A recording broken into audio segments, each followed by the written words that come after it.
911, what's your emergency?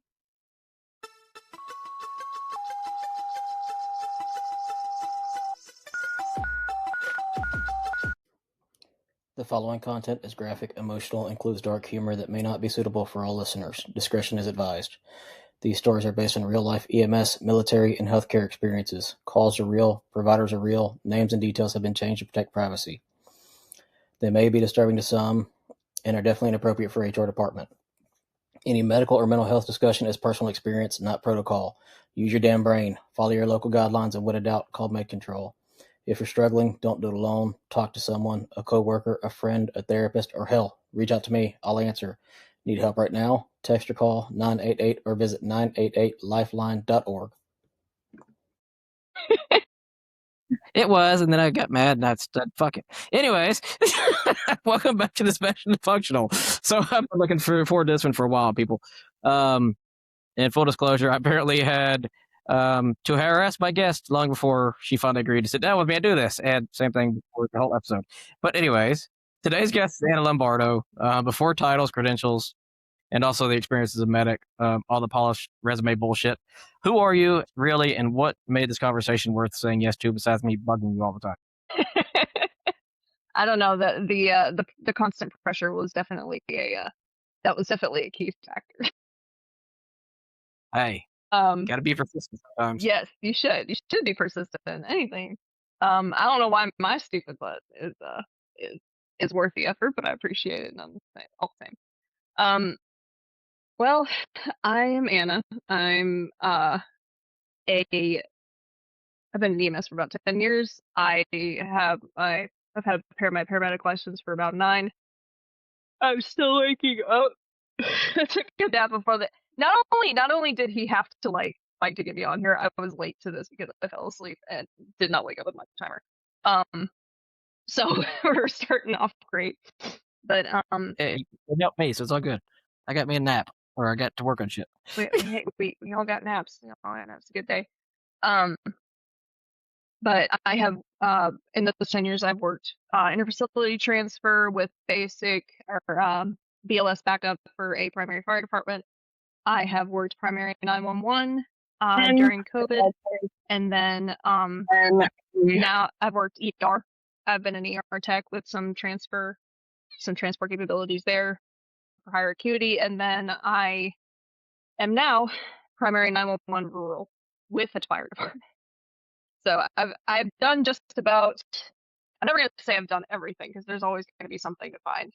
Like I found the weird corners of the career field, but I have not done air. I've not done any of that, but done just about. I've been around a whole bunch of different fields for EMS in these last 10 years.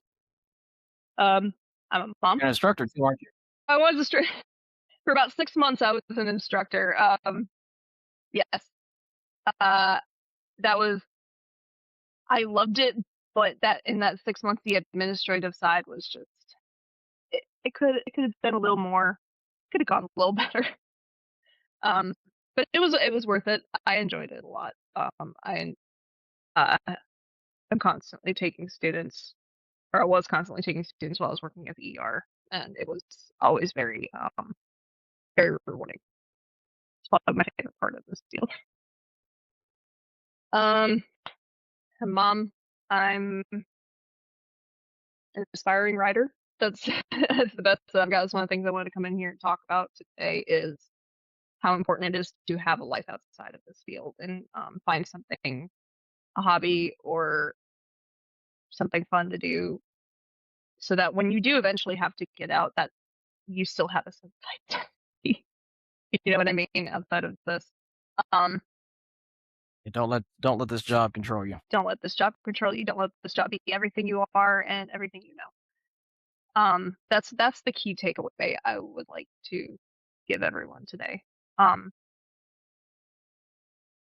So I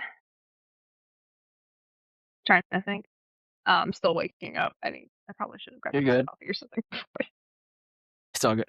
So on your, as I do every guest, on your form you put, silence has a measurable cost, and It does. that tries to keep your burden away from everyone else.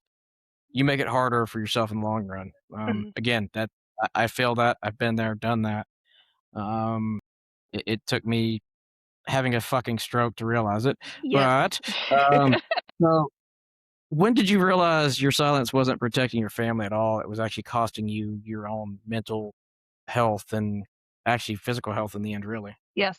So in 2021, we went through the Delta epidemic. The area that we were in actually saw the highest. Yeah, Chris was there for me. Chris was there right alongside me for that. We went in the area that we were in for about 3 weeks of the Delta run of the pandemic, Delta strain. We saw, I want to say, a 10% reduction in population in our area. We were the highest death toll for a solid 3 weeks during that time, if I'm remembering correctly. And I was working 24 hours in a very rural part of our area, to where medicine is not seen as a priority. You know what I mean? Taking care of yourselves. There was a lot of widespread panic. I think this area did not get hit very hard by the initial strain. And the people there, once Delta started hitting really hardcore, panicked. Panicked. And completely understandably. It really took a toll on that community, and as with us as well. I mean, we were very, very low. We did not have a whole lot of support in the area that we were in. So what ended up happening a lot of times, people would panic. They would get a positive home test for COVID. So we would start the shift off running pretty much like home tests. Hey, I got this positive test. What do I do? That was a lot of it for the first part of the day. And we just have to say the same thing over and over again. We do vital checks and stuff like that. Just get like, look, as long as you're not significantly short of breath, you're not having these symptoms, there's not a whole lot the hospital's going to do for you. Just stay hydrated. Zinc, vitamin C regimen the CDC's been recommending, that's pretty much all you can do. And then the second half of the day would be the major calls. Those would be the times when we were pulling people out, left, right, and sideways, not just from COVID. The world still continued on behind the COVID, but there was a good bit of COVID in there where, people were angry. We were in an area where the political side of COVID really, really was very prevalent in that time, and people, who may not have believed that was real, were coming at us angry. When they were critical, they were coming at us angry. Like, I remember one patient saying to me, I bet you're happy that I'm sick. I bet you're happy that I'm dying. And it's like, no, no, not at all. Like, I don't take joy in being right about certain things. You know what I mean? And it was heartbreaking to see that those active stages of death and dying, it really put the textbook into reality. So we did, and then the rest of the day, I think in total we were averaging calls. Our call volume was sitting there like at 16 to 20 calls in a 24-hour shift, and we did that for 3 weeks. Yep. 3 weeks So straight. just for everyone to understand on this, the area she's talking about would take a minimum of 45 minutes to get to a hospital. Yeah.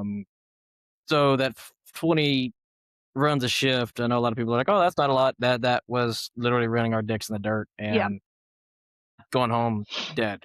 PRTs, but then at the same time, still doing that. So, I mean, we're sitting there after shift.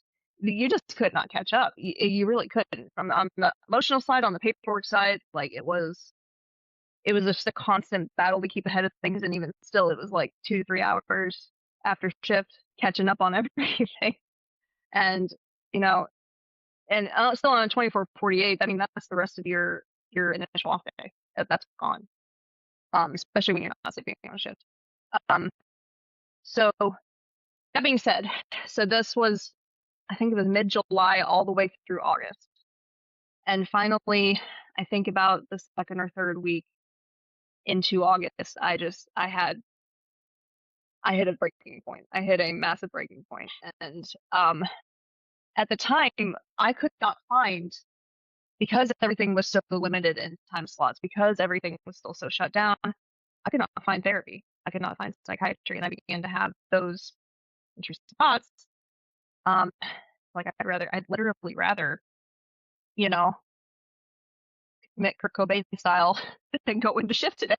You know what I mean? I remember having those thoughts and those urges, and I was just like, okay, we got to do something. So I reached out to where my parents live in a different part of the state, and we were able to find psychiatry and someone who had an open appointment, and they were willing to take me. And it was on my Kelly week. So Kelly week, you have like the first day, and then you skip a day, so it's your Sunday day. You skip a day on Wednesday, and then you come back on that day. In addition to everything going on, I wanted to give myself a little bit of time to just kind of decompress. So I was gonna have to drive 6 hours in order to get to the office that I was going to, and I emailed the supervisor, and I emailed the operations manager at the time, the overall operations manager, and I was like, hey, this is what's going on. I was not upfront to how severe it was because I was not sure how seriously this was going to be taken in terms of like, hey, we're going to have to report you to the state. Like, you're going to have to go through this entire, because I've seen this happen before, you're going to have to go through an entire inpatient, 3 day stay, and then you have to reapply to get your license. I've seen that happen before. And So I think before you just keep going on that, I think that's honestly and I've said this in the past few podcasts, but I think that's honestly one of the killers for our careers is, in first response, not just paramedics. So, police, fire, nurses, anything to deal with, taking care of people, really. If you admit you have a problem of that sort, then you blemish your freaking resume, and 2, you could possibly lose your license.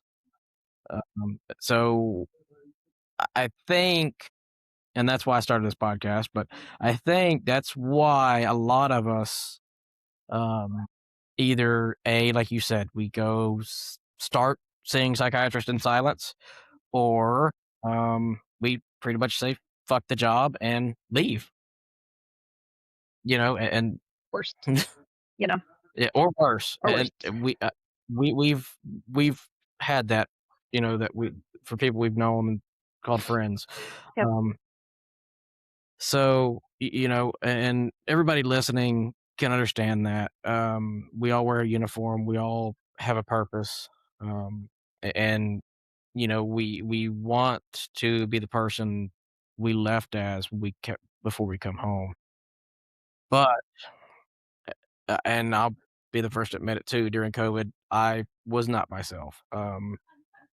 I was stressed the fuck out. I didn't get sleep. We were pretty much getting mandatory overtime a lot. Yes. And a system that did not use the overtime or mandatory people. Yeah. So. Yeah, we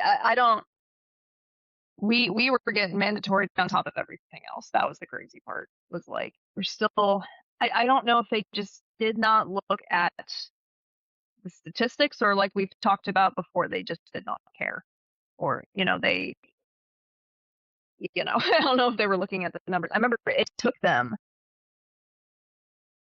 like a solid 2 weeks when this first kicked off to realize that there was a problem, like that the call numbers had jumped in. It was crazy. But like, and I think people told them, but I don't know exactly how that conversation went. So that's, at least I'm not privy to that. Anyway, so the other thing I don't want to do is complain this entire time. Right. You know what I mean? No, you're good. And and that's the other thing is, as you said earlier, we all get into this career, we all get into this field, and a lot of the time we forget who we were before we started it. And that's kind of, I hate to say it this way, but that's how the job rewards us in the end. We're not the same person. We're not who we ever were. We're never going to be the same person we ever were. No. Yep. And so it's hard to remember how to be somebody That is not a paramedic. That is not. It's hard to learn how to turn it off. And that was one of the biggest struggles I had a couple years in was learning how to turn that off and just be a person. And it definitely had its toll in the end. In terms of that situation, towards the end, when it finally came to a head, I had one of my first manic episode in September of 2021. I had gone part-time. My dog is tearing up the screen outside on the window. Sorry. It's okay.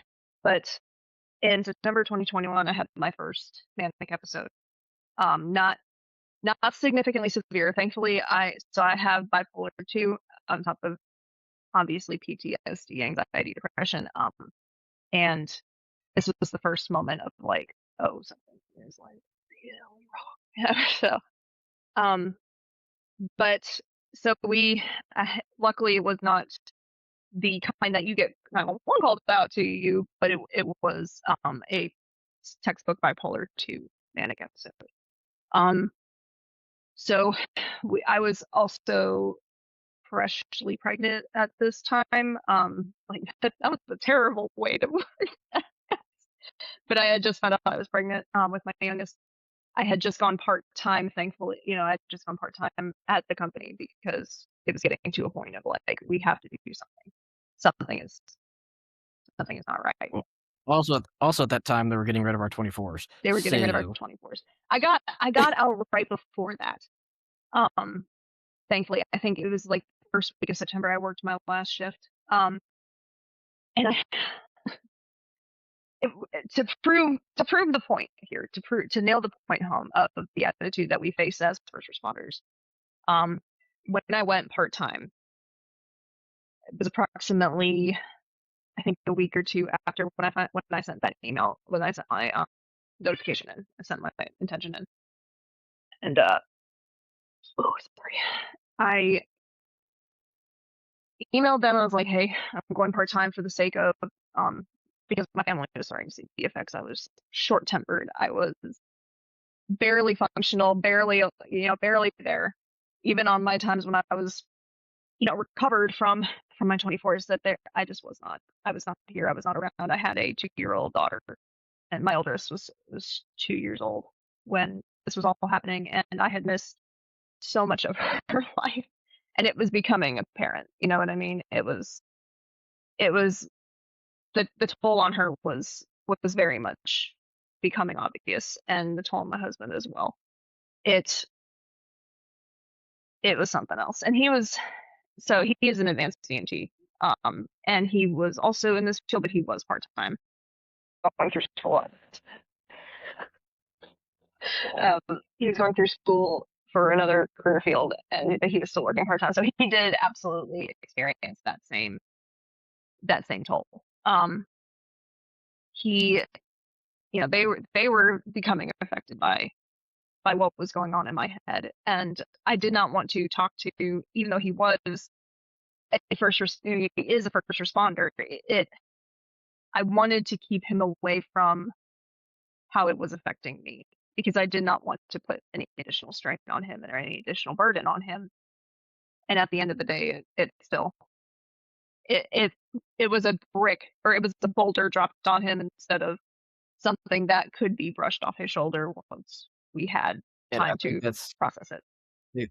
I think that's honestly what we all do on that too, is because our minds are, we don't want to stress our family out, we don't want to burden them with our issues, but at the same time we're trying to hide it. They know something's wrong, which causes them more of a burden, which causes them more issues, which causes us even more issues, more stress. And yeah, it's a snowball effect in the end on our own part for not communicating with our spouses. Yep. And they're trying their best to be supportive. You know what I mean? They're trying their best to be supportive, so they want to give us they don't want us to think that they're stressed about all of it, so they have their own cost for their silence. You know what I mean? For them. And it really just, it's not fair to them by any means. So I knew I had to make a change. On top of this, I started seeing my temper come out on my patients. And that, and just in not being understanding, not being empathetic, and just that burnout, that emotional burnout was causing me to be less of a provider and less of a caretaker than I wanted to be. And we just need to make a change. So I put in my 2 weeks to go part-time. I picked up the job as an instructor during that period as well, and became a full licensed instructor in that time. And the last shift that I worked before I went part-time, I was relieved by the operations manager. That person was putting in some hours to try to help out, and we were talking about, there was a hurricane that just came through Texas at that point. I'm trying to remember which one it was. But they had sent one of our only helicopters out to Texas to help with that, because we have two in our system. We have two available to us in our system, and they had sent one out to Texas to help with that, which is fine, but it was like, this is kind of a strange thing to do if we're looking at the entirety of the grand scheme of what they provide to this community. And I think I made a comment of like, it was almost selfish, because it felt like a PR stunt. I know maybe that seems cold, but it felt selfish at the time. Like, why would you pull yourself out of where you're needed the most? And he walked by, he put a hand on my shoulder, like, I'm really glad to hear you say that, Anna. And then he walked away. And I think this is just, to me, I took that as, oh, I'm selfish for stepping away from what is killing me, what is hurting my family, what is causing all of these problems. And it just kind of goes to show, it showed me the way that these things are handled at this particular company, and hopefully not overall, but we've heard all the stories. We know that this attitude is not isolated to where we were at the time. Very true. So I stayed out until I think I was able to pick up, like, my pregnancy began to have some physical complications. The shifts that I was working with this company, so we're on a posting plan. For those who are not familiar, this means that we don't have stations necessarily, so we have certain posts around the area that we work. So we'll bounce from post to post as needed, and this can change between, obviously, us getting a call, but other people getting a call, and if there's a particular need in a different area. There are obviously higher volume areas in the area that we work. We have a total of 200 square mile or 200 mile radius that we are working on. I think it's like 204 or something like that. And it is not something that's easy to manage with the amount of trucks that we had. And so we would be constantly moving. We were constantly moving.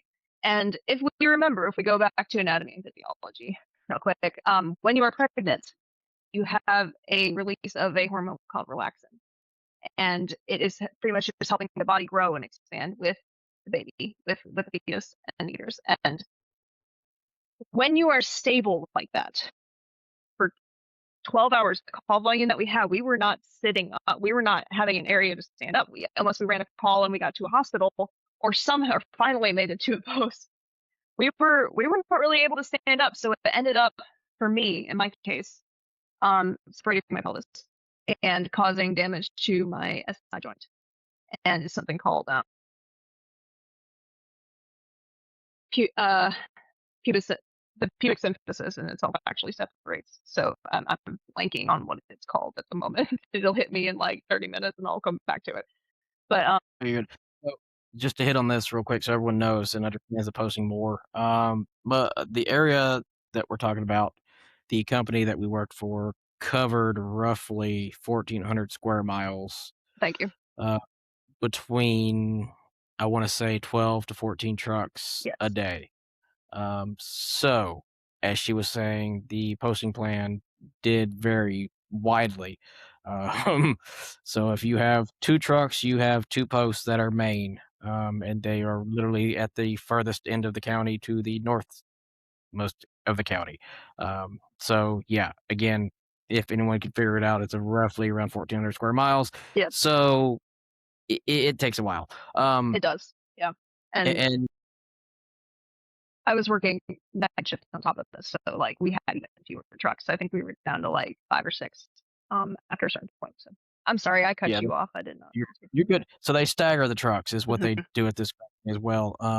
Day shift, again, they have 10, 12 trucks running at a time. Night shift, maybe 6 to 8. So, and they do that from the standpoint of the statistics of calls. There's a name for this, but I'm system status Yeah. management. System status That's it, yeah. management is what it is. Couldn't think of the name. So, but so before EMS, we all are different people, like we said earlier. So who were you before EMS, Anna? It's a really good question. I've always it's hard to remember after a certain point. I know that There's a reason I asked it. yeah, it's hard to remember, to be perfectly honest. Before EMS, I know I went to college, and I was in line to be a nurse. I actually was getting ready to get my nursing degree. It was the semester before I was supposed to start nursing school, and I was accepted to the whole 9 yards, but I needed like 2 or 3 extra credit hours, and went and took basic ENT just to have the medical background, and that was it. Fell in love with it. But before that, I was a reader. I had always had an interest in medical studies, and I was an avid reader. I read everything I could get my hands on, especially like, these magical worlds like Harry Potter, and I was a big fan of Rick Riordan, so the Percy Jackson series and all of his subsequent series. I thought that was always a really cool concept. And Lord of the Rings, The Hobbit. I got into The Handmaid's Tale. Agatha Christie too.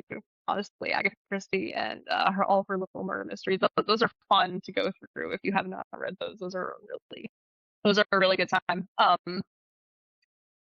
I started playing video games in, I think, I was 20 years old, so probably about 2016, and fell in love with that, especially like story based, and that stemmed from obviously my love of reading and everything like that. I was in Final Fantasy when I was a kid, so it's okay. Final Fantasy, I love, yeah. Alternate timelines, alternate worlds, those are always fun. That was a big portion of what I enjoyed. So I was a nerd, obviously, and You forgot to mention something that I remember you doing quite often, and that you also crochet quite a bit I as well. crochet. So Yes, I do crochet. I picked that up during COVID. I think I tried to I tried to learn as a kid for so long. My grandmother tried to teach me, and it just, it never worked out. I never had the patience for it, but we had plenty of time during COVID. So I learned how to crochet maybe during a hat, COVID. I don't know where it's at. Anyway, I think I got one of your first hats. You did, yeah. Yep. So what, back to the families, what do the people closest to you notice, that this job has hardened you for? I know we all say we have a dark sense of humor, which we do, but we have to. Yeah. And we all become numb and cold due to our jobs. For instance, when my father passed, I didn't shed a tear. It sucks, but that's part of the job becoming us. So what do you think, your husband, your kids, your mom, your dad, what did they notice about you that this job's hardened in you? I think honestly, my patience for complaining has gone down a lot. Like, I think during my worst times, I just could not empathize with why these things were so hard for kids, which obviously is a huge problem. You know what I mean? That was one of the things that went away first, thankfully. But I've been thankfully deconstructed, if you want to call it that, for so long. The family side, like that has thankfully gone away. My mom saw a lot of just a lot less personality for a while. She said that it was just this was it. This was it. This was all we had to talk about, and that was hard to do. I have a hard time with it. Everything feels unimportant. You know what I mean? In the grand scheme of things, of like the things that people worry about, I have a lot less patience for. And again, something that I'm obviously working on and have worked on a lot, but just cannot understand why. Like, you could walk out and get killed tomorrow. Like, why are you worried about these small little things? And obviously, I have my own small little things I worry about, but for a time, it was like that empathy was very hard to find, and that understanding was very hard to find. And as such, my patience and my temper were very, very much heightened. I think that's the biggest part of that, honestly. I tried very hard not to be a different person, and it comes to the point where you kind of wear different masks for what you need to do, and I've gotten my mask pretty well for my family life, for my family side, for that, but I also have learned how to not have to have that on all of the time, and be able to take these masks off, and just be myself and be a person and find other things in this life. So that and that's a very difficult thing to do, but it's a very important thing to do, is to figure out how to do that. So, if anyone listening hasn't got into EMS or first response yet, you will hear a phrase that is commonly said, "We are chameleons," and that's where that part comes in. We do have to wear multiple hats. We do have to help act certain ways with certain patients. I regret that some of the patients I've treated before, that I was cold and misjudged Yeah, on things I shouldn't have. it happens. So But I mean, it, and it does, and that to me, you have to learn from it, and that kind of brings me to my next one. I got written down here too. Is we all have a thought process. We get into this. We all have a. This is what a good medic is. This is what a good cop is. This is what a good nurse is. yep. So what did you originally believe being a good medic required from you before actually getting into this? I believe that this had to be everything. Everything. I mean, you had to eat, sleep, read the EMS. You had to be constantly in the textbooks, constantly in the studies. And while that isn't necessarily a bad thing to be informed and educated, again, this cannot be everything that you are. You had to become a soldier in your own right. You had to, and this was your cause. This was everything that you were. There was nothing. And that's not feasible.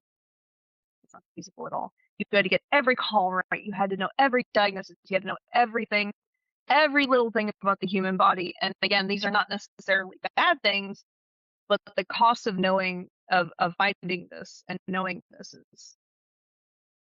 this can't be everything. You know It's what astronomical. I mean? Yeah, it's astronomical. And I pride myself on this, is during the whole sabbatical we were talking about, in fact, with our company, I wound up leaving around the same time to go offshore, and wound up learning quite a bit more.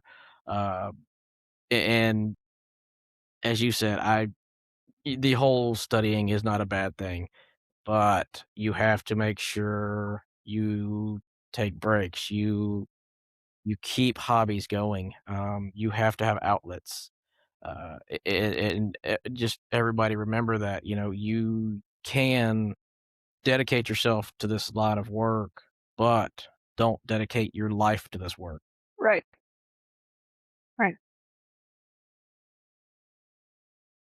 That being said, I also want to note for the moms here too that could be watching, or parents in general, like, you also have to find something outside of your kids. Like, that can't be everything too.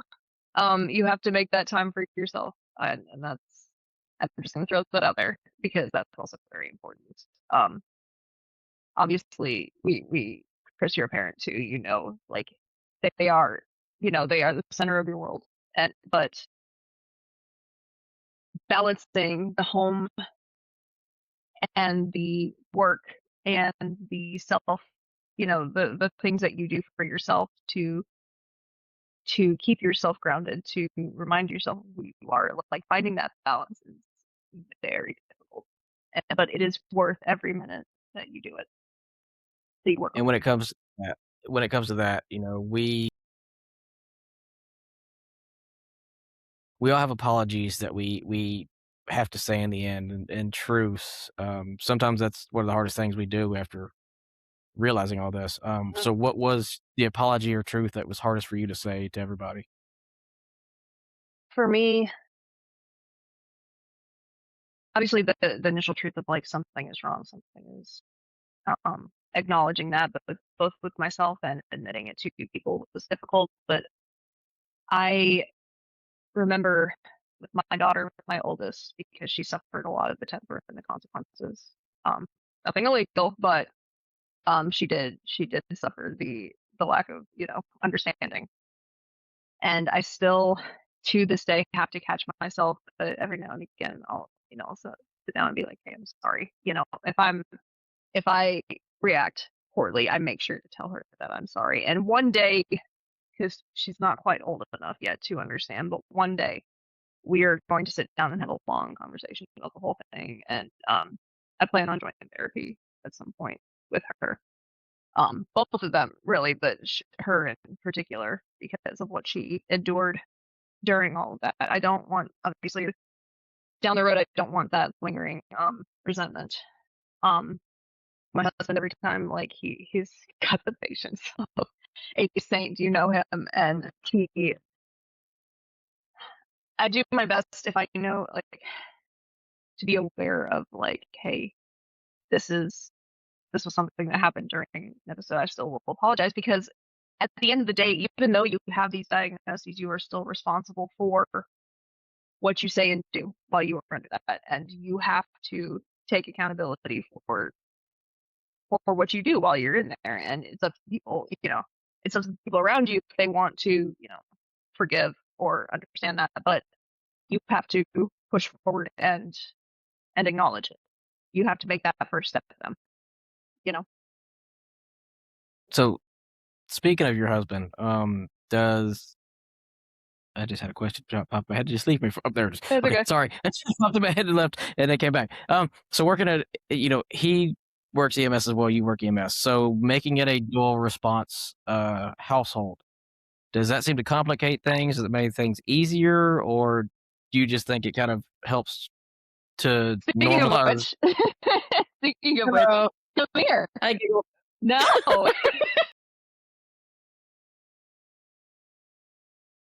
Everybody say hi, Wes. What's that? It does. So it does and it doesn't. I think the hardest part for us, I feel like he needs to be here for this question, but he's like, no. I don't want to be on the camera. Don't be on the camera. The hardest part that for us that we've talked about before, it's, I think, having to rely on external sources for childcare. But when we were working opposite shift, that was the hardest part, I think, because we never saw each other. When I got the new job that you and I are both at now, we follow each other. Yeah, we follow each other. When I started that job, it was kind of, we were worried about it for a minute, but it ended up being a very, very good thing that we were on the same shift. Again, the hardest part of that is the external sources and putting that burden on, all right, my in-laws. That's a very heavy burden for them to carry, because now they're like, okay, and they always were the caretakers for the kids, but now it's more often and more intensive, especially with the shift that I work. It alternates nights and days every month. So that's difficult for them. Yeah, that's They've had to make, you know, a lot of changes, and it's hard. You know, it's a very hard thing to do, especially when you haven't had young children and God, like 18, 20 years. You know, hasn't been that long. I can't do that. Yeah, 18, 20 years. so. You know, as you said earlier, the family is the biggest part of it, and you know I kind of switch gears in a way, but not really switch gears. Okay. Yeah. And I don't know why I'm reading it the way I'm reading it. That's not what I fucking wrote. Anyway, so you know, in our at both companies here, we do run calls to where we didn't or do not always have PD SO assistance. Mhm. So, do you ever feel that you know you may not come home to the kids due to this job? I've had that thought as well, especially the area that we're in now has some shortages in PD. They're, you know, they're having some hiring issues, so like we don't always have necessarily what we need, and the also, you know, like they need backup, and there's just not enough backup. So I do wonder sometimes if that could be a thing, but whether that's from, you know, any sort of crime willingly being committed against, or a psych patient or whatever, somebody who can't control what's happening, or a complete and utter accident, because it does happen. You know, crashes happen. Sure. I been chased by a machete by a guy who went to cardiac arrest. So hey, or family that one time. But anyway, Crackheads and machetes. I had almost ADHD to do a story from something else, but yeah, that has been a concern before. It has never been forefront, but enough of, you know, to where we make plans and have that sort of thing in place for the kids. I can't say that that's been like a constant fear, like going into work and stuff like that, but that it does sit, and it does wear on you after a time. But like for real, it yeah. So, you know, back to what you were saying earlier too, is you went and sought help. Did you ever think during all this that you would not be back to 911? You wouldn't be back on the Oh, truck? absolutely. Or that your career 100%. was over? 100%. So, in a number of ways. So, when I finally had my daughter, I think I stopped working the truck because of the physical issues from my pregnancy in January of 22, and notified everybody. It was like, hey, I don't think I can, you know, I'm done. I've got the doctor's note. I've got everything, you know. And I moved into the ER setting, which was very beneficial in the long run, very beneficial. But that effectively, that move right there, I didn't think I was going to be able to come back to 911, and both from a mental standpoint and, you know, just I don't think that there was a company that I'd be willing to work for besides the one that I was at that did 911. And there was another episode while I was working after we got, because I worked for kind of a startup transport operation through that ED for a while, and there was an incident when we received a contract with the hospital that I took most of my patients to. And it didn't really, I thought I was okay because like we went and did a walkthrough, and I was like, okay, we know that that spot is here. We know that that room is here because there's that one call. We know that that room is here. We're okay. We do all that, and then I think it was like 2 days later, it finally hit while I was at work and working overtime.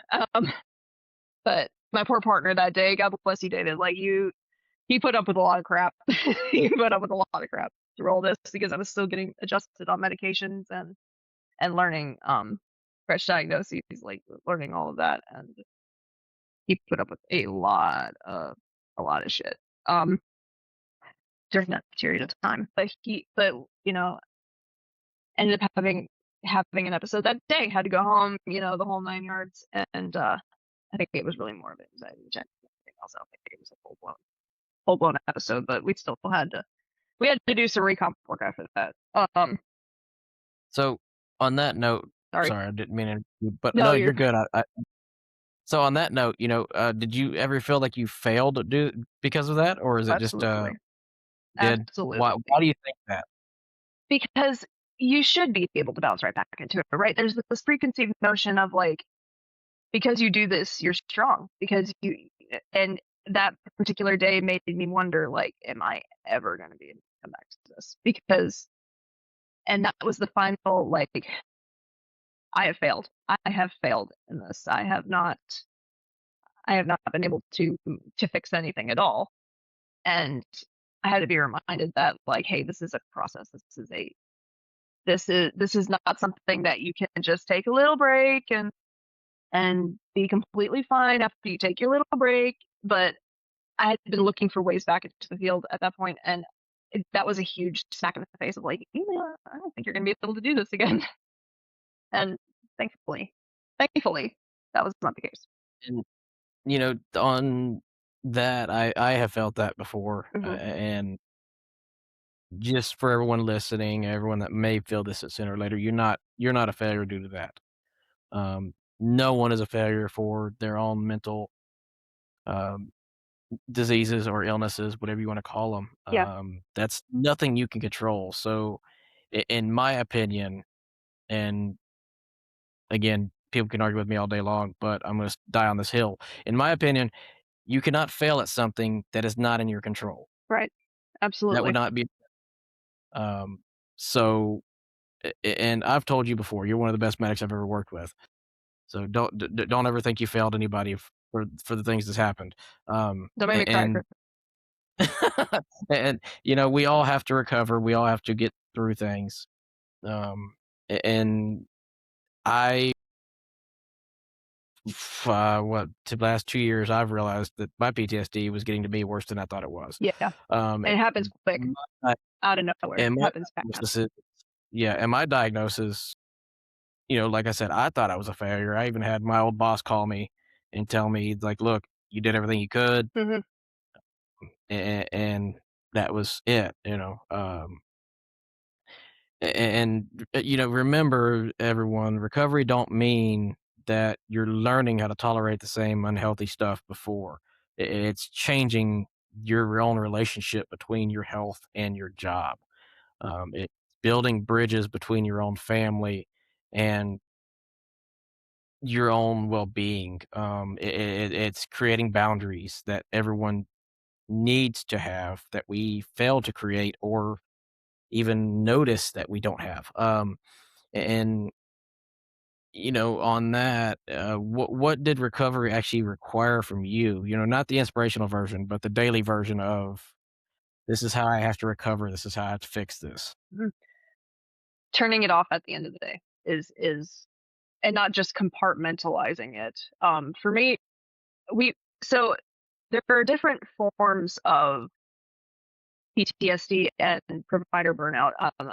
There's a whole list somewhere, and I have to look it up again.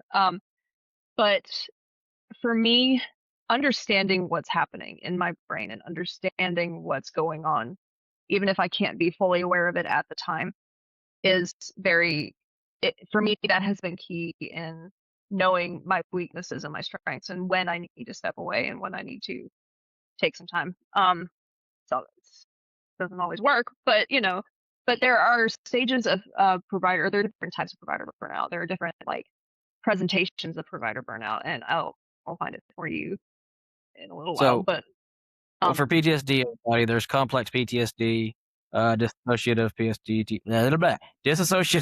PTSD, delayed expression PTSD, uncomplicated PTSD, and acute stress disorder. And most of us in this field wind up with the complex or dissociative or the delayed expression. Delayed expression for me, it's a big one.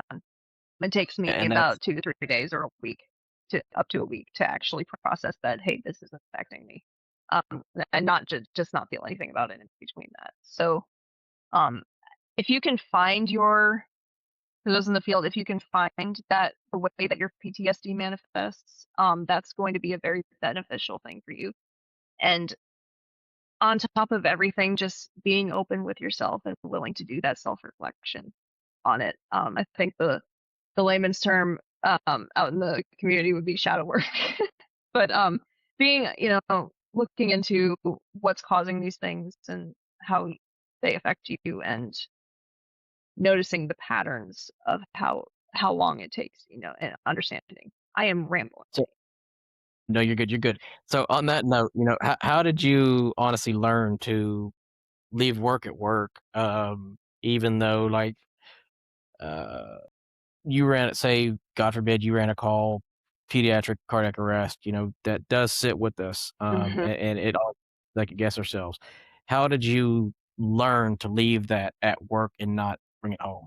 My go-to, and I learned this while I was working ER. When that badge comes off, you hang it in your car,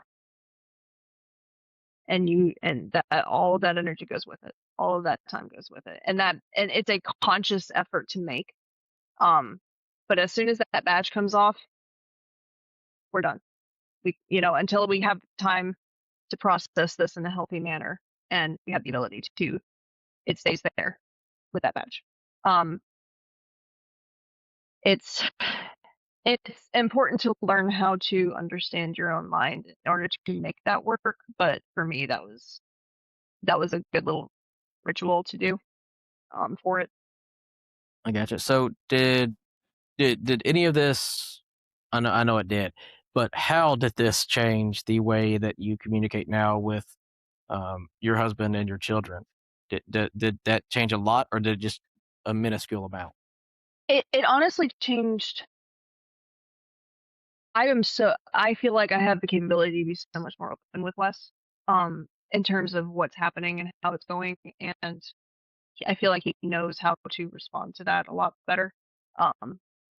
And again, this has been a process to learn. This does not change overnight. But everything about this is it's not going to be quick. But as far as the kids go, it's still you still have to be very careful, obviously, because you don't want to tell them what's going on. You can't tell them what's going on, but you can't explain like, hey, this sometimes there's, we've explained kind of mental health and how that works a little bit, but like sometimes sick looks a little different, but sometimes we get sick in our head, and sometimes it can be difficult. So sometimes when mommy or daddy says that we're sick, it may just look a little bit different. Sorry. No, you're good. So that kind of brings me to my next one. I just literally wrote down as you were saying that is how do you recognize the warning signs earlier now, before the stress or the sicknesses present? Shorter temper is the biggest one for me. Over nothing, or getting wound up over very little. And you know me, I'm a dramatic. I'm very dramatic.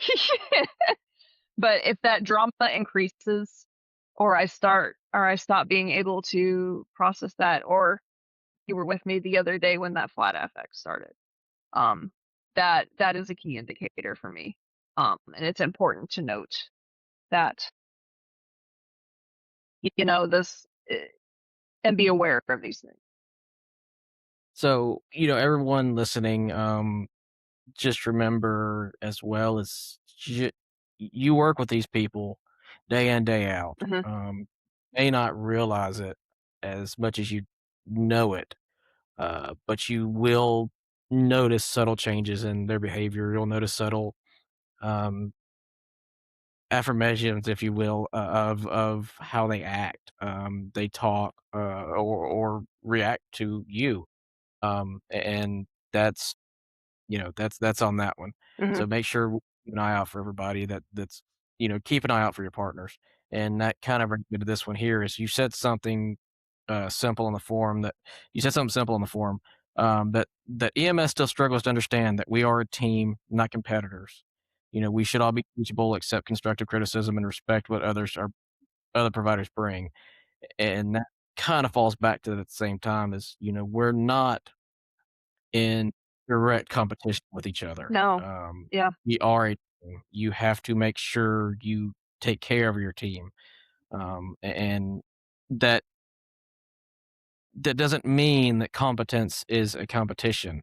And I have seen that myself throughout this field, and I can honestly say I've been guilty of it a time or two. Yeah, But yes. Sorry. Yes, we absolutely all have.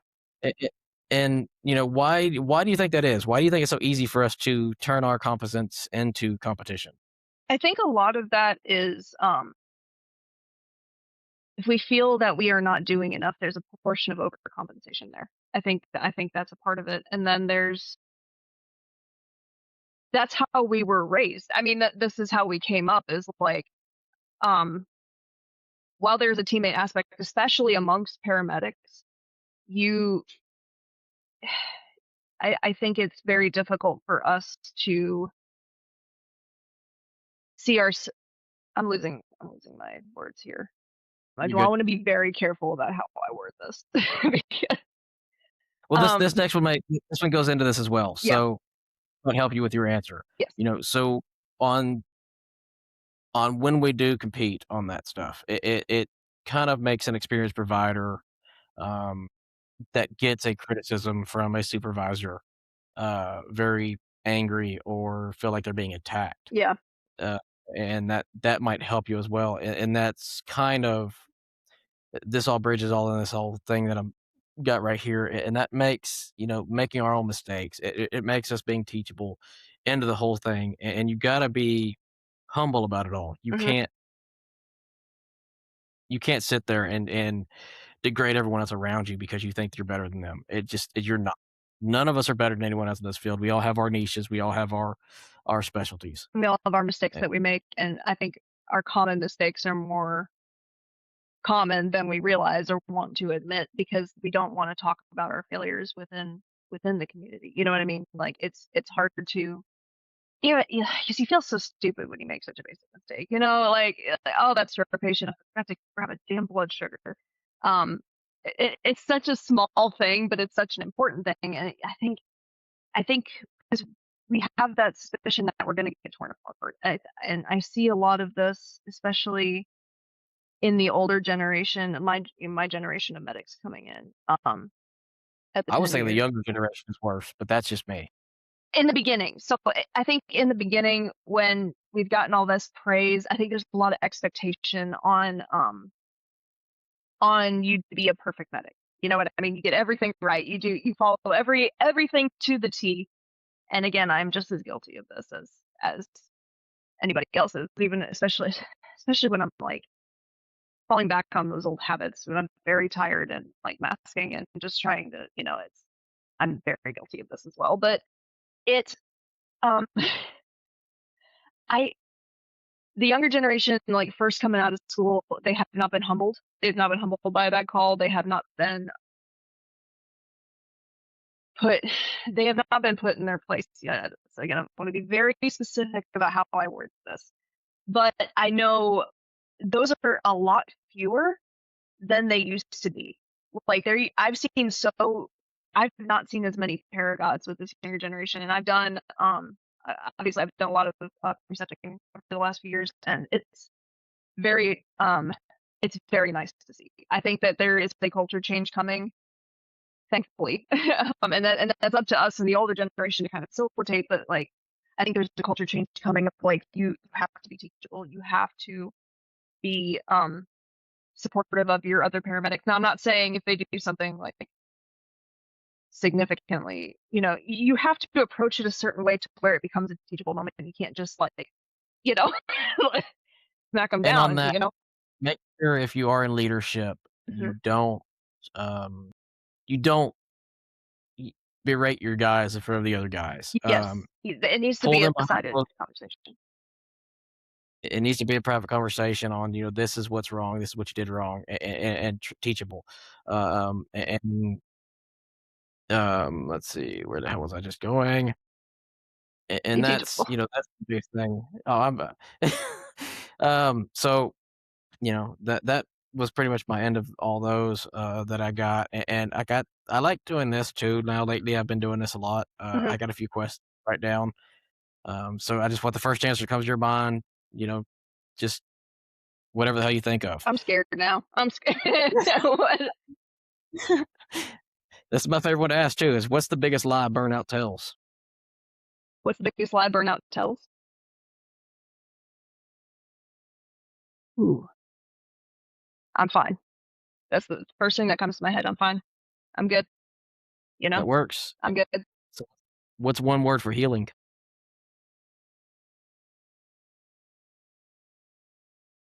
One word for healing. I didn't have anything immediately. I promise I'm following the rules here. I just didn't have anything immediately. One word for And that's healing fine. is happiness, honestly. Healing means so much. Healing means happiness. What's one boundary every responder parent needs?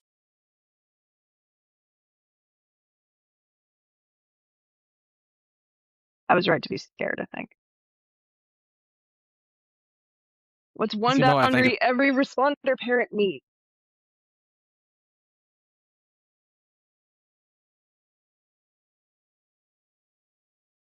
Honestly, the more you have to be open without being completely open. Does that make any kind of sense?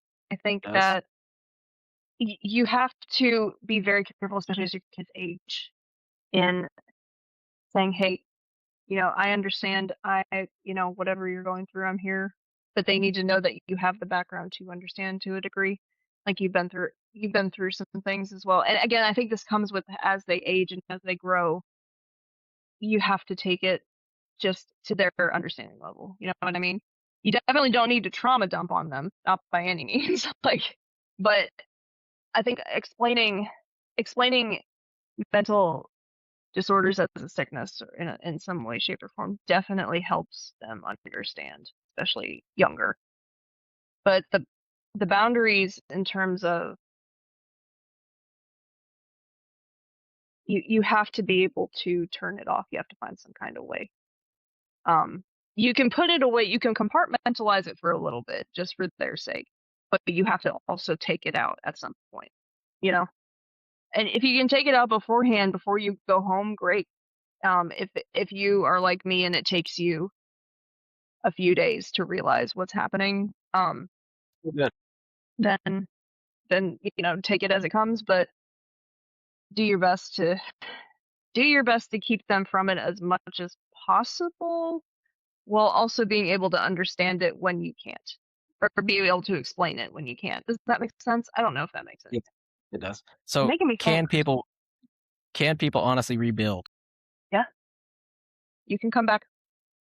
I spent 3.5 years in the ER thinking that I was never going to be able to come back. One of the places that I ended up at, or for the place that I ended up at, I kind of was like, okay, I was drawn out of it because I needed to get out. Because where I was at, that ER was not doing me any favors in terms of my mental health, in terms of how I saw myself as a provider, in terms of any of it. Like it got to a point where a change needed to be made.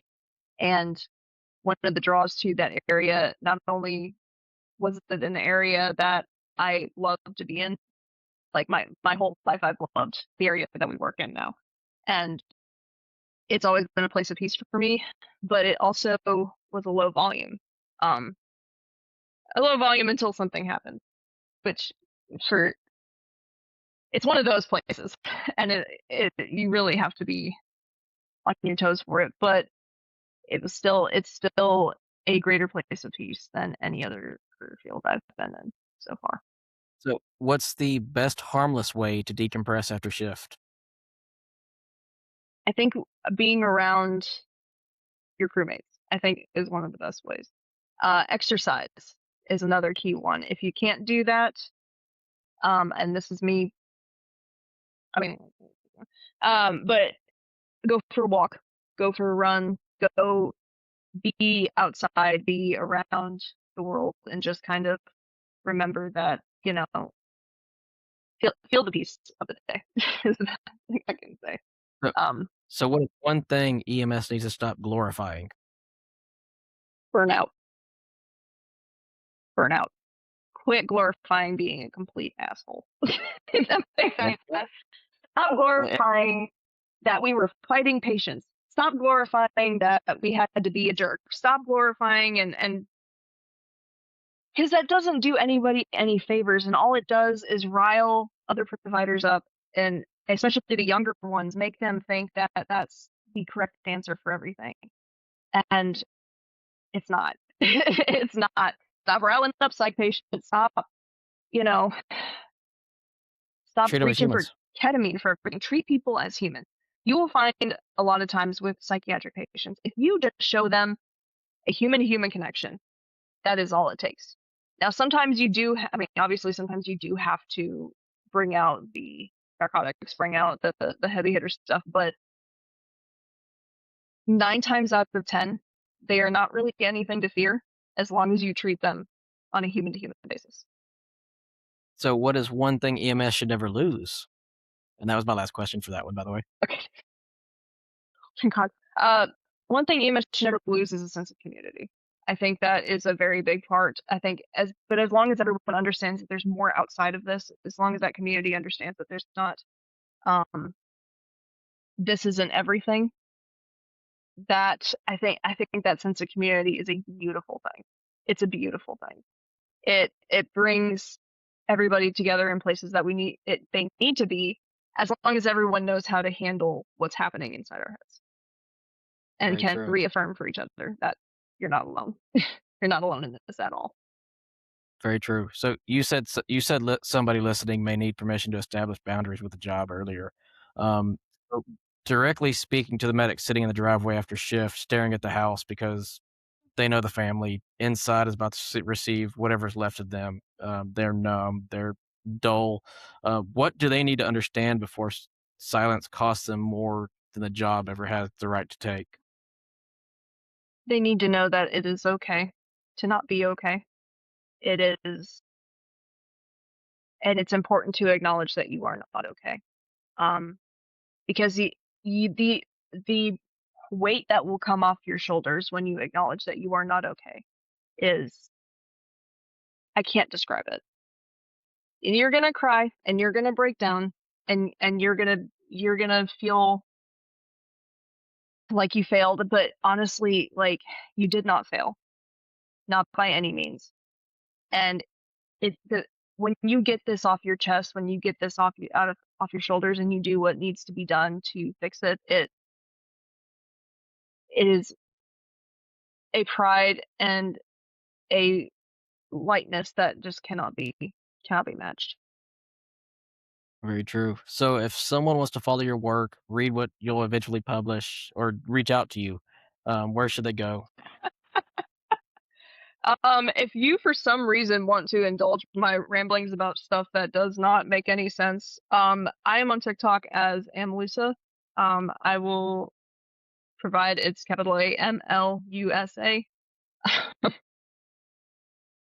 I'm here. That's the most I can offer right now. I ramble about a whole bunch of other crap. I don't have anything really in terms of publishing yet, but when the time comes, I will provide more information on that. Gotcha. So, very last question, and I'll be done. What is one thing you want to say that I did not ask? I love you, Chris.